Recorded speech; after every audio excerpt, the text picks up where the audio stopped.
Justice of Pakistan سے پوچھنا چاہوں گا کہ آج تک اپنے اخلاق سے آپ نے کتنے قادیانیوں کو مسلمان کیا ہے؟ اتنی بڑی سیٹ پر بیٹھ کر آپ یہ حوالہ دیتے ہیں کہ اسلام تلوار کے زور سے نہیں اخلاقیات سے پھیلا ہے اور محبت سے پھیلا ہے، تو ہم آپ سے پوچھتے ہیں کہ ان لوگوں کے نام بتائیے جو آج تک آپ کے اخلاق سے متاثر ہوئے ہوں۔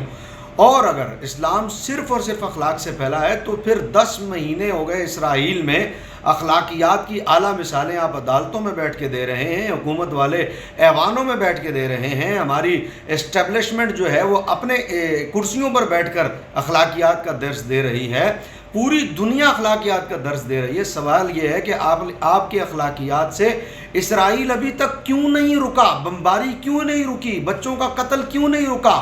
عورتوں کا قتل کیوں نہیں رکا؟ 50,000 لوگ اخلاقیات کے نام پر شہید ہو گئے۔ آپ کیوں نہیں بول رہے اس موضوع پر؟ آپ کو صرف اخلاقیات ان مرزائیوں اور قادیانیوں کے لیے یاد آتی ہیں؟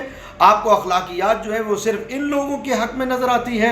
آج آپ کا فیصلہ اور آپ کے فیصلے میں یہ عبارت کہ اسلام صرف اخلاقیات سے پھیلا ہے، تو پھر روکیے، ہم تو انتظار میں ہیں اپنے اخلاق سے۔ آپ اسرائیل میں جو فلسطین میں جو ظلم ہو رہا ہے، اسرائیل جو ظلم کر رہا ہے، اس کو روکیے سر۔ ہم آپ کے اخلاقیات کے انتظار میں، ہمیں روڈوں پر نہ بیٹھنا پڑے، ہمیں احتجاج نہ کرنا پڑے، فلسطینیوں کو شہید نہ ہونا پڑے، یہ سب آپ کے انتظار میں۔ اور پھر اگر اخلاقیات اور اسلام امن اور پیار محبت سے ہی پھیلا، اس میں تلوار کا کوئی کردار نہیں ہے، تو صرف اتنا پوچھنا چاہتا ہوں کہ کیا باقی اخلاقیات یاد ہیں تو یہ اخلاقیات نہیں ہے کہ تحریک لبیک پاکستان کا پورا وفد بھی پیش ہوا تھا عدالت میں، تو آپ ہمارا نام اپنے فیصلے میں لکھنا کیوں بھول گئے جناب؟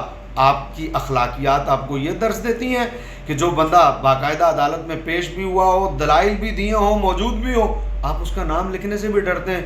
کہاں گئی آپ کی اخلاقیات؟ بغیر آداب کے آداب عرض ہے چیف جسٹس صاحب،